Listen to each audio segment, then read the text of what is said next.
5वां अध्याय। गंध बाबा के चमत्कारी प्रदर्शन।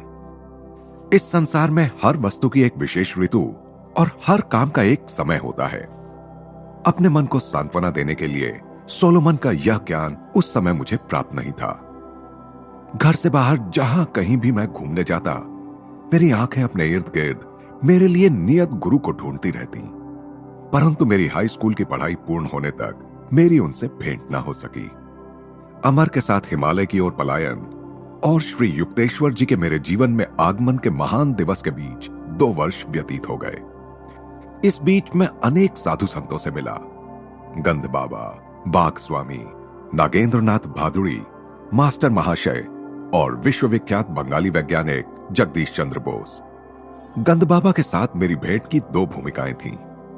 इनमें से एक सामंजस्यपूर्ण थी और दूसरी विनोदपूर्ण। ईश्वर सरल है, अन्य सब कुछ जटिल है। प्रकृति के सापेक्ष जगत में निरपेक्ष मूल्यों की आशा मत करो। जब मैं मंदिर में काली माता की मूर्ति के सामने मौन खड़ा था, तब यह दार्शनिक निष्कर्ष कोमल स्वर में मेरे कानों में प्रविष्ट हुआ। पलटकर मैंने देखा तो मेरे समक्ष एक लंबे कद का व्यक्ति खड़ा था, जिसके कपड़ों से या उनके अभाव से ऐसा लगता था कि वह कोई परिव्राजक साधु था।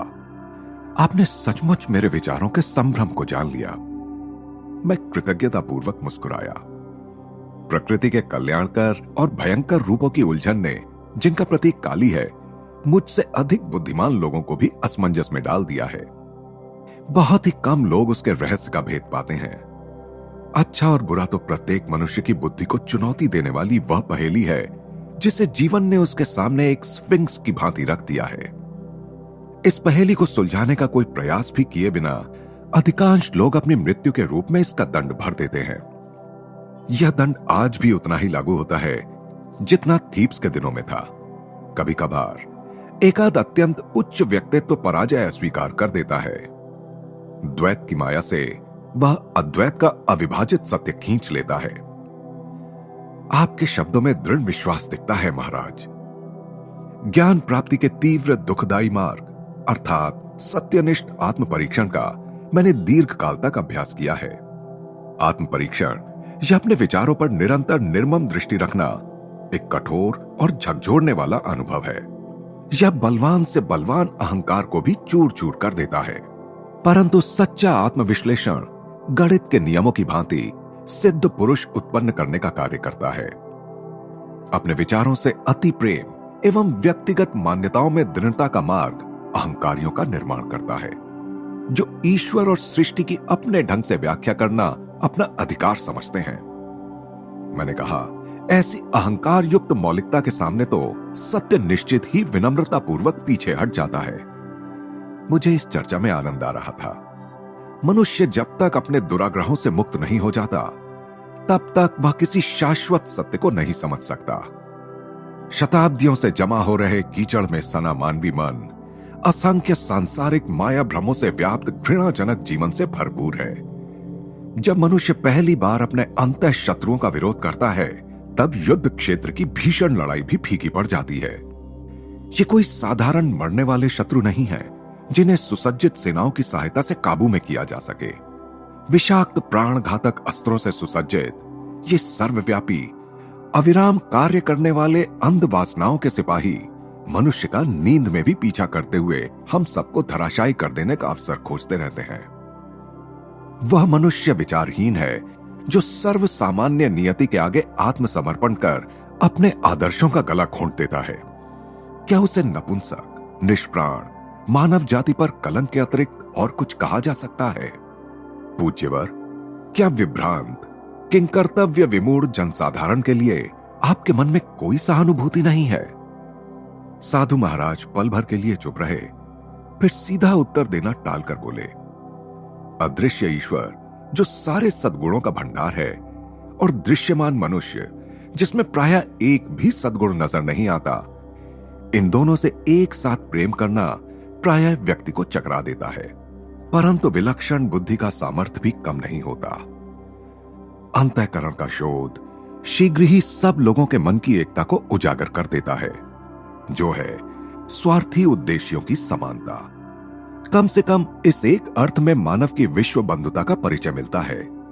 अहंकार को पूर्णतः पछाड़ देने वाला यह समानता का आविष्कार मनुष्य के मन में भयचकित विनम्रता उत्पन्न करता है। यह विनम्रता विकसित होते होते अपने उन जाति बांधवों के प्रति सहानुभूति में परिवर्तित हो जाती है जो आत्मा की निरामय कारणीय शक्तियों के अनुसंधान की ओर कोई ध्यान नहीं देते। महाराज, सब युगों के संत आप ही के समान जगत के दुखों से व्याकुल हुए हैं। साधु का उग्र रूप काफी सौम्य हो गया था। केवल तुच्छ व्यक्ति ही दूसरों के जीवन के दुखों के प्रति संवेदनशीलता खो बैठता है, क्योंकि वह अपने ही संकीर्ण दुखों में डूबा रहता है। जो किसी डॉक्टर द्वारा की जाने वाली चीरफाड़ की भांति अपने विचारों की चीरफाड़ कर मन का गहरा परीक्षण करेगा, वही अपने भीतर सबके लिए दया विकसित होती देखेगा। तब उसे अहंकार की नित्य कोलाहलकारी मांगों से मुक्ति मिल जाएगी। ऐसी ही मनोभूमि पर ईश्वर का प्रेम खिलता है। तब वह जीव अपने सृष्टा की ओर मुड़ता है, किसी और बात के लिए नहीं, तो केवल अपनी व्यथा की तड़प में यह पूछने के लिए, क्यों प्रभु, क्यों? दुख के मान मर्दनकारी कोड़े खा खा कर मनुष्य अंततः उस विधाता के समक्ष पहुंच ही जाता है जिसका सौंदर्य मात्र ही मनुष्य को अपनी ओर आकृष्ट करने के लिए पर्याप्त है। उक्त साधु और मैं कोलकाता के काली घाट मंदिर में वार्तालाप कर रहे थे, जहां मैं उस मंदिर का विख्यात सौंदर्य एवं भव्यता देखने गया था। मंदिर की अलंकारिक शोभा की ओर हाथ से इशारा करते हुए उस सारे वैभव को साधु ने निष्प्रयोज्य ठहराया। ईंटें और गारा हमें कोई श्रवणीय सुर नहीं सुना सकते, केवल अंतर से उठने वाली आवाज से ही हृदय के कपाट खुलते हैं। मन को आकृष्ट करने वाली धूप का आनंद लेने के लिए हम प्रवेश द्वार की ओर गए, जहां भक्तों के झुंडों का आवागमन चल रहा था। तुम अभी युवा हो, साधु महाराज कुछ सोचते हुए मेरी ओर देख रहे थे। भारत भी युवा है। प्राचीन ऋषियों ने आध्यात्मिक जीवन शैली के अमिट आदर्श स्थापित किए थे। उनके महान उपदेश आज के समय और देश के लिए पर्याप्त हैं। उनके अनुशासन नियम न तो आज के लोकाचार के विरुद्ध हैं, न ही ऐसे हैं कि भौतिकवाद की धूर्तता को भी कृत्रिम लगे, और इसीलिए आज भी भारत पर उनकी पकड़ मजबूत है। लज्जित पंडितगण जितने काल का हिसाब लगा सकते हैं, उससे भी कहीं अधिक काल से, सहस्राब्दियों से संशयशील समय ने वेदों की योग्यता की पुष्टि की है। इन्हें अपनी विरासत के रूप में ग्रहण करो। जब मैं इस वाक्पटु साधु से सविनय विदा ले रहा था, तब उन्होंने एक अतीन्द्रिय अनुभूति मुझे बताई। यहां से जाने के बाद तुम्हें आज एक असाधारण अनुभव होगा। मंदिर के अहाते से बाहर निकलकर मैं निरुद्देश्य यूं ही चलने लगा। मुड़कर दूसरे एक रास्ते पर बढ़ा ही था कि एक पुराने परिचित से भेंट हो गई।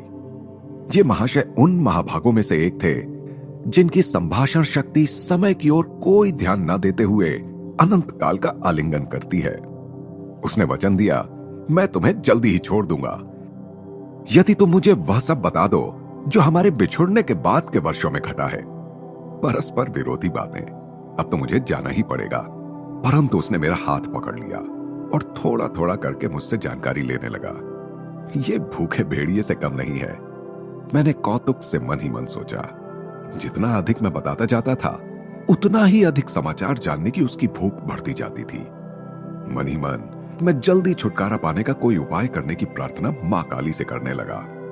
अचानक वह मुझे छोड़कर जाने लगा। मैंने ठंडी सांस ली और उससे वाचालता का ज्वर फिर कहीं चढ़ ना जाए, इस भय से दुगनी गति से चलने लगा। अपने पीछे द्रुत गति की पदचाप सुनकर मैंने अपनी गति और बढ़ा दी। मुड़कर पीछे देखने का साहस मुझसे नहीं हुआ, परंतु एक छलांग लगाकर वह मेरे साथ हो लिया और आनंद से उसने मेरा कंधा पकड़ लिया। मैं तुम्हें गंध बाबा के बारे में बताना तो भूल ही गया। वे उस सामने वाले मकान में रहते हैं। कुछ ही गज की दूरी पर स्थित एक मकान की ओर उसने इशारा किया। उनसे अवश्य मिलो, वे बड़े ही दिलचस्प हैं। तुम्हें कोई असाधारण अनुभव हो सकता है। अच्छा, चलता हूं। और वह सचमुच चला गया। कालीघाट मंदिर में लगभग इन्हीं शब्दों में साधु द्वारा की गई भविष्यवाणी मेरे मस्तिष्क में कौंध उठी।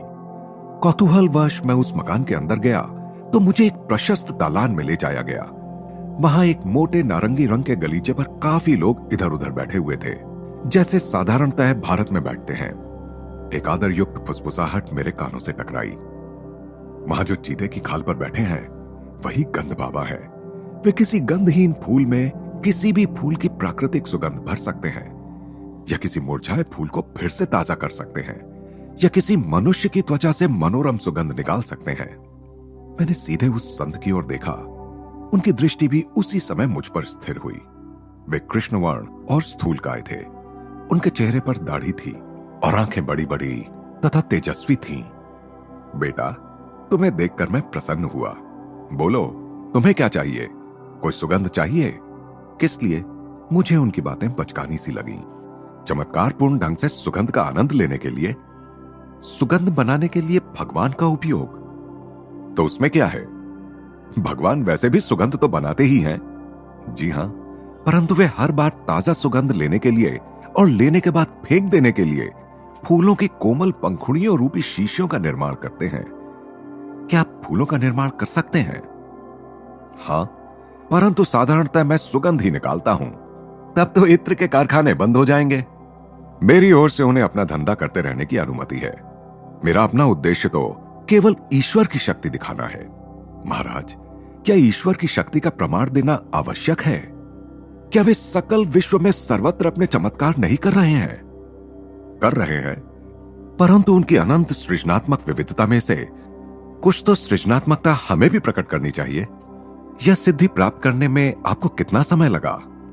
12 वर्ष। दैवी शक्ति से केवल सुगंध बनाने के लिए?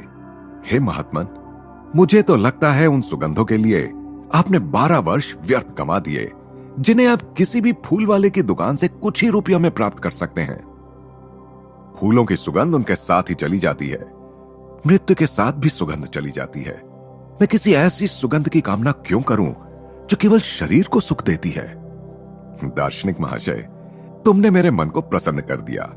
अब अपना दाहिना हाथ आगे बढ़ाओ। उन्होंने आशीर्वाद मुद्रा में अपना हाथ उठाया। मैं गंध बाबा से कई गज दूर था। कोई अन्य व्यक्ति भी मेरे इतने निकट नहीं था कि मेरे शरीर का स्पर्श कर सके। मैंने अपना हाथ आगे बढ़ाया, जिसे उस योगी ने छुआ तक नहीं। कौन सी सुगंध चाहिए? गुलाब। तथास्तु।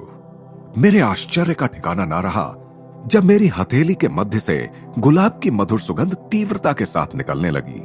मैंने मुस्कुराते हुए पास ही की एक फूलदानी से एक गंधहीन श्वेत पुष्प निकाल लिया। क्या इस गंधहीन फूल में चमेली की सुगंध भरी जा सकती है? तथास्तु। तत्क्षण उस फूल से चमेली की सुगंध उठी। मैंने चमत्कारी संत का धन्यवाद किया और उनके एक शिष्य के पास जाकर बैठ गया। उस शिष्य ने मुझे बताया कि गंध बाबा ने, जिनका नाम स्वामी विशुद्धानंद था, तिब्बत के एक योगी से अनेक आश्चर्यजनक सिद्धियां प्राप्त कर ली थीं। उसने मुझे यह भी बताया कि उस तिब्बती योगी की आयु 1000 वर्ष से अधिक थी। उस महान गुरु के शिष्य गंध बाबा हमेशा ही केवल साधारण उच्चारण से सुगंध निर्माण नहीं करते, जैसा तुमने अभी देखा। शिष्य के बोलने में अपने गुरु के प्रति गर्व प्रकट था।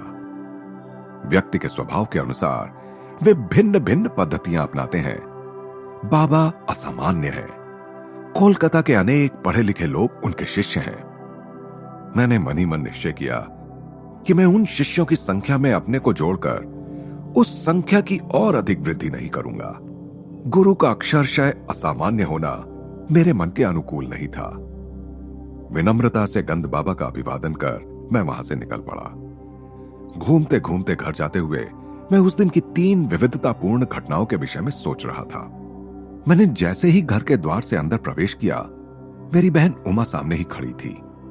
क्या बात है, आजकल तुम इत्र के बड़े शौकीन बनते जा रहे हो? बिना कुछ बोले मैंने अपना हाथ बढ़ाकर उसे सूंघने का इशारा किया।